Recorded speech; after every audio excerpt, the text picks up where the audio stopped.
Welcome மக்களே. என் பேரு கபில். இந்த உலகத்துல ஒரு குடும்பம் கால்வாசி நிலத்தை ஆக்கிரமிச்சிட்டு இருக்காங்க. அவங்களோட சொத்து, சரிங்களா? ஸோ அவங்களோட சொத்து இந்த உலகத்தில் இருக்க கால் பகுதி நிலம். ஆக்சுவலாக நம்ம மனிதர்கள் நீங்கள் எடுத்துக்கோங்களேன். மனிதர்கள்லாம் நாமளே நீங்கள் எடுத்துக்கோங்களேன். ஒரு சின்னதாக ஒரு நிலத்தை வாங்கணும். நிலத்தை வாங்கி அதில் வீடு கட்டி இது மாதிரி நிறைய பேத்துக்கு ஆசை இருக்கும், சரிங்களா? நம்ம இந்தியாவில் இல்லை, பொதுவாக இந்த உலகத்தில் இந்த பிரபஞ்சத்தை சுற்றி நம்ம நீரால் சூழ்ந்திருக்கோம், சரிங்களா? 75% வாட்டர் அண்ட் 25% லேண்டு, சரிங்களா? இப்போ 71% வாட்டராக மாறிடுச்சு, 29% லேண்டாக மாறிடுச்சு இப்போ கரண்ட்டில் நியூஸில். இப்போ இந்த குடும்பம் இருக்குல்லங்க, இந்த குடும்பம் தான் இந்த உலகத்திலே கால் பகுதி நிலத்தை ஆக்கிரமிச்சிருக்காங்க. இதெல்லாம் நம்ம பார்க்கறதுக்கு முன்னாடி நம்ம போய் பார்க்கணும், எப்படி இந்த நிலத்தை நம்ம ஆக்கிரமிக்க ஆரம்பித்தோம். மனிதர்களுக்கு இந்த நிலம் எப்படி சொந்தமாக ஆரம்பிச்சதுன்னு கேட்டீங்கன்னா, பண்டைய காலத்தில் உங்களுக்கே தெரியும். ஸோ மன்னர்கள் ராஜாக்கள் காலத்தில் பண்டை மாற்ற முறை நிறையவே இருக்குது. அந்த மாதிரி தாங்க இந்த நிலத்தை பண்ற மாற்ற முறை ஆரம்பிச்சது. இப்போ என்கிட்ட அரிசி இருக்கு, சரிங்களா? உங்ககிட்ட ஒரு பருப்பு இருக்குன்னா, எனக்கு பருப்பு தேவைன்னா நான் உங்களுக்கு அரிசி கொடுத்து அந்த பருப்பு நான் வாங்கிப்பேன். அந்த மாதிரி இந்த மாதிரி நிறைய பொருட்கள் கொடுத்து பாதி பேர் அந்த நிலத்தை ஆக்கிரமிக்க ஆரம்பிச்சிட்டாங்க. அப்போ மனிதர்கள் வீடுலாம் கட்டலங்க. ஸோ குடிசல் தான் வாழ்ந்தாங்க. ஆத்தங்கரையில் நிறைய பேர் வாழ்ந்துட்டு இருந்தாங்க. அந்த மாதிரி ஆத்தங்கரையில் வாழ்ந்துகிட்டு இருக்கக்குள்ள இந்த இடம் எனக்கு சொந்தம், இப்படிதான் இந்த நிலத்தை சொந்தம் கொண்டாட ஆரம்பிச்சாங்க நம்ம மனிதர்கள். அதுக்கப்புறம் பழக பழக பழக பழக பழக இப்போ பத்திரம் இந்த மாதிரி சொல்லிட்டு நிறைய ப்ரொசீஜர் மூலயமா, ப்ராப்பர்ட்டிஸ் மூலயமா நம்ம ஒரு நிலத்தை வாங்கி நம்ம சேல் பண்ணுறோம். இல்லை அதில் வீடு கட்டி அதை நம்ம வாடகைக்கு வரோம். இந்த மாதிரி தான் மனிதன் நிலத்தை ஆக்கிரமிக்க ஆரம்பித்தான் அந்த காலத்துலேருந்து. இப்போ சொல்ல போகிற ஒரு குடும்பம் ஆல்ரெடி கால்வாசி நிலம் அவங்க கிட்ட தானே இருக்குது. அது வேறு யாரும் கிடையாது, 2ஆம் எலிசபெத் இருக்குல்லங்க. ஸோ பிரிட்டிஷ் நாட்டில் இருக்க 2ஆம் எலிசபெத் குடும்பம் தான் இந்த உலகத்தில் கால்வாசி வச்சிருக்காங்க. அந்த நிலத்தை ஆக்கிரமிச்சு வச்சிருக்காங்க. அந்த நிலத்தை பாதுகாக்கிற ஒரு கம்பெனி இருக்குங்க. அந்த நிலம் தனியாக இருக்கான்னு கேட்டீங்கன்னா இல்லைங்க, அது ரியல் எஸ்டேட்டாக இருக்குது. அதில் நிறைய கம்பெனிஸ் வச்சுருக்காங்க. இவங்களே கம்பெனிஸ் வச்சு ரன் பண்ணிட்டு இருக்காங்க. அந்த மாதிரி மணல், இந்த மாதிரி ஏகப்பட்ட விஷயங்கள் எல்லாத்தையுமே இந்த குடும்பத்துக்கு கீழே ரன் ஆகிட்டு இருக்காங்க. அது எப்படிப்பா இவங்க மட்டுமே இந்த கால்வாசி இதை வாங்கினாங்கன்னு கேட்டீங்கன்னா, ஸோ சேம் லைக் தட் நம்ம சொன்ன மாதிரி தாங்க, சரிங்களா?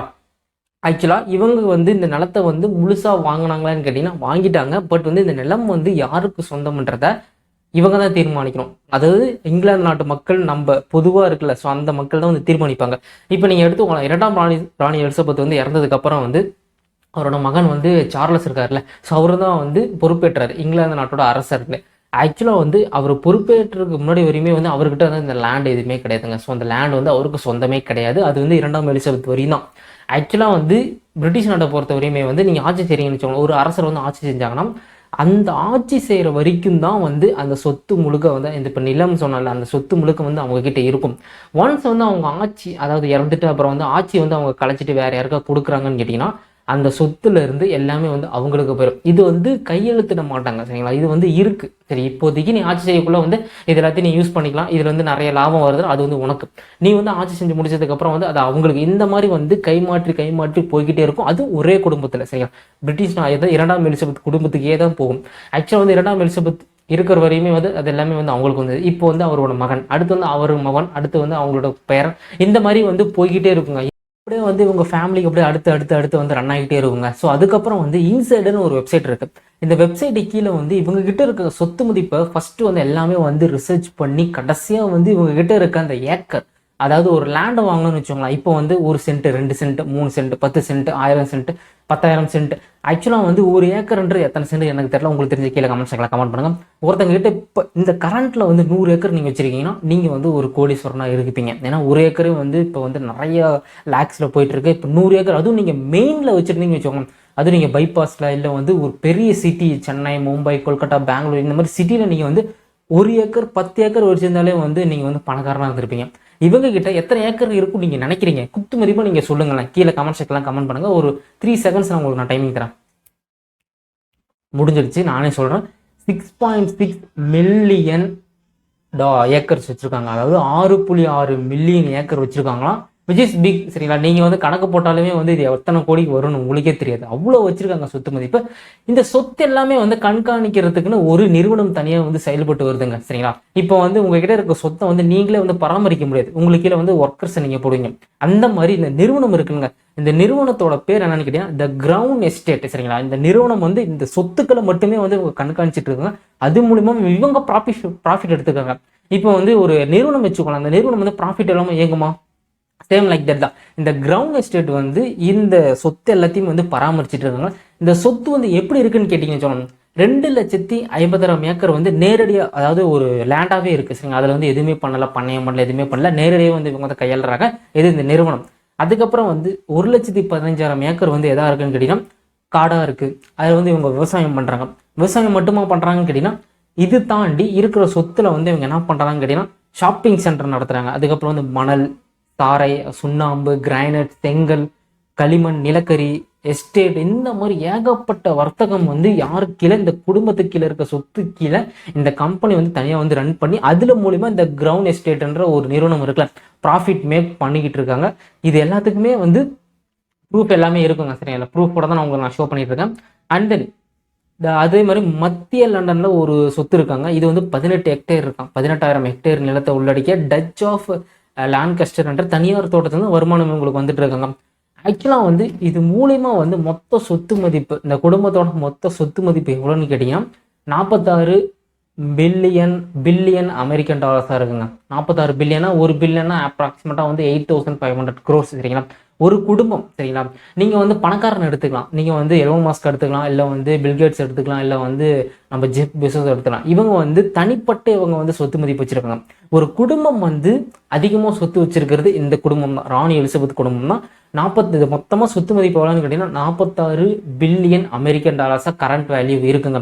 இந்த சொத்தெல்லாம் வந்து எப்படி சம்பாரிச்சாங்கன்னு கேட்டீங்கன்னா இந்த ரியல் எஸ்டேட் மூலமாக பணம் வருதுல, இது மூலிமா இவங்க சம்பாரிச்சதானே தவிர இந்த லேண்டை வச்சு காசு விற்று, இந்த லேண்டெல்லாம் விற்று இவங்ககிட்ட சொத்து கிடையாது. இந்த லேண்டை வச்சு அது மூலிமா வந்து ப்ராஃபிட் மேக் பண்ணி இதோட சொத்தை வந்து இவங்க வந்து சம்பாரிச்சு வச்சிருக்காங்க.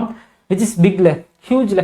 இப்போ நம்மகிட்ட வந்து 1 ஏக்கர் 2 ஏக்கர் 10 ஏக்கர் 100 ஏக்கர் இருந்தாலே வந்து நம்ம வந்து பணக்காரனாக பார்ப்பாங்க. நம்ம ஊரில் வந்து எல்லாருமே வந்து என்னடா இவ்வளோ பெரிய ஆளாக இருக்கும் அப்படின்னு நம்ம பார்ப்போம். நினச்சி பாருங்களேன், 6.6 மில்லியன் அமெரிக்கன் ஏக்கர்ஸ் வச்சிருக்காங்கன்னா நீங்களே கணக்கு பண்ணி பாருங்க. ஒரு ஏக்கர், அதுவும் இங்கிலாந்துல இருக்கு. இவங்களோட சொத்தெல்லாம் வந்து இங்கிலாந்துல மட்டுமா இருக்குன்னு கேட்டீங்கன்னா இல்லைங்க, பல கண்ட்ரில இருக்கு. கனடால இருக்கு, டச்சில் இருக்கு, இங்கிலாந்து, ஆஸ்திரேலியா, அப்புறம் வந்து அமெரிக்கா, யூஎஸ், இந்த மாதிரி ஒவ்வொரு கண்ட்ரிலையுமே வந்து குறிப்பிட்ட லேண்டை வந்து இவங்க வந்து ஆக்குபை பண்றாங்க. வேல்ஸ் அண்ட் இங்கிலாந்து சுற்றி இந்த கண்ட்ரிலாம் இருக்குல்ல, இந்த கண்ட்ரியோட ஆக்குபை பண்ணி தான் இவங்க எல்லா லேண்டையும் வந்து வச்சிருக்காங்களே தவிர ஒரே இடத்துல வந்து இவங்க வச்சுக்கல. இப்போ நம்ம நம்ம வந்து ஒரே இடத்துல வச்சுப்போம். நம்ம இந்தியாவில் வந்து ஒரு லேண்ட் வாங்குவோம், அந்த லேண்டில் நாம் வச்சுப்போம். நம்ம போய் இந்த ஃபாரின்ல லேண்ட் வாங்க முடியுமா? பட் இந்த குடும்பம் வந்து உலகத்தில் இருக்க 10, 20, 30 கண்ட்ரிக்கு மேலே வந்து லேண்ட் வச்சிருக்காங்க. ஏன் இந்தியாவில் கூட இருக்கலாம், யாருக்கு தெரியும்? So who's nose.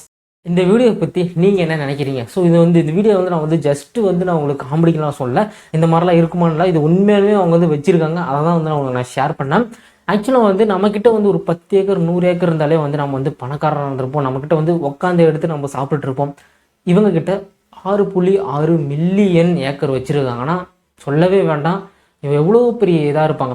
இவங்களுக்கு கீழே செகண்ட் குடும்பம் யாருன்னு கேட்டீங்கன்னா சவுதி மன்னர் இருக்காருல்ல, ஸோ அவர் தான் வச்சிருக்காரு. இவர்கிட்ட வந்து 8 லட்சம் மைக்கள் வந்து அதாவது 8 லட்சம் மைல், சரிங்களா, பரப்பளவு வச்சிருக்காரு. எங்கே ஆல் ஓவர் த வேர்ல்டு, சரிங்களா. ஸோ இவர் வந்து துபாயில் மட்டும் இல்லைங்க, எல்லா இடத்துலையும் யூஏஇ கண்ட்ரியில் மட்டும் கிடையாது, மற்ற எல்லா கண்ட்ரிலையும் வச்சிருக்காரு. இவரு கீழே வந்து எரிவாயு கம்பெனி இருக்கு.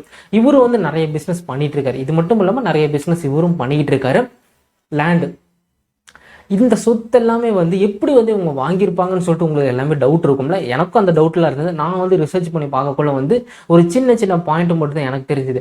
அந்த காலத்தில் வந்து நம்ம பிரிட்டிஷ் தானே ஆட்சியில் இருந்தது. ஸோ நம்ம பிரிட்டிஷ் தான் வந்து பாதி உலகத்தை வந்து ஆட்சி செஞ்சாங்களே. அப்போ வந்து பண்டை மாற்று முறையில் வந்து இந்த மாதிரி நிலத்தை வாங்கி இப்போ அந்த நிலத்தோட மதிப்பு வந்து ரொம்ப வந்து ஹையாக இருந்திருக்கலாம். அதுக்கப்புறம் வந்து இந்த பிரிட்டிஷ் இளவரசியோட தலையில் வந்து க்ரௌன் வைப்பாங்க தெரியுமா, அந்த க்ரௌன் வந்து இந்தியாவிலேருந்து தான் எடுத்துகிட்டு போயிட்டு அவங்க வச்சுக்கிட்டாங்கன்னு சொல்லிட்டு நிறைய போலீஸ் கேஸு, நிறைய நீதிமன்றத்தில் வந்து நம்ம வந்து கேஸ் போட்டிருக்கோம் எங்கள் இங்கிலாந்து மேலே, சரிங்களா. அதுவும் வந்து ஒரு ரூமராக போயிட்டு இருக்கு. அந்த ரூமர் என்னன்றதை நான் படித்து உங்களுக்கு நான் இன்னொரு வீடியோவில் நான் மேக் பண்ணுறேன். ஸோ இந்த மாதிரி தான் வந்து இங்கிலாந்து நாட்டோட இளவரசர் குடும்பத்துக்கிட்ட இவ்வளோ சொத்து வந்து வந்திருக்கலாம், சரிங்களா. ஸோ அந்த காலத்தில் வந்து ஆட்சி வந்து அவங்க என்ன பண்ணாங்க, அங்கே இருக்கக்குள்ள வந்து பண்டை மாற்று முறையில் வந்து இவங்க வந்து நிலத்தை வந்து அபகரிச்சிருந்திருக்கலாம், கொடுத்து வாங்கியிருக்கலாம், இல்லை வந்து அபகரிச்சிருந்திருக்கலாம். அது வந்து யாருக்கும் தெரியல. ஸோ இந்த பாயிண்ட்டை மட்டும் தான் நான் படித்தேன். சரி, ரிசர்ச் பண்ணி பார்க்கல, இந்த பாயிண்ட் மட்டும் தான் எனக்கு தெரிஞ்சது. உங்களோட ஒப்பீனியன்றதை கீழே கமெண்ட் செக்ஷன்லாம் கமெண்ட் பண்ணுங்கள். இந்த வீடியோ பிடிச்சதுன்னா மறக்காம லைக் பண்ணிடுங்க, ஷேர் பண்ணிடுங்க, சப்ஸ்கிரைப் பண்ணிடுங்க நம்ம யூடியூப் சேனல். ஸோ நிறைய பேர் வீடியோ பார்க்குறீங்க, பட் நீங்கள் சப்ஸ்கிரைப் பண்ண மாட்டேங்கிறீங்க. சப்ஸ்கிரைப் பண்ணிவிட்டு பக்கத்தில் இருக்க பெல் ஐக்கனை கிளிக் பண்ணால் தான் நான் வந்து போடுற வீடியோ உங்களுக்கு நோட்டிஃபிகேஷன் வரும், இல்லைனா உங்களுக்கு வரவே வருது. அடுத்த ஒரு சூப்பரான ட்ரெண்டிங்கான டாப்பிக்கோட இந்த கடி டாக்ஸ் கபில் உங்களை சந்திக்கிறேன். அது வரையும் let's chill, tata, bye, see you guys.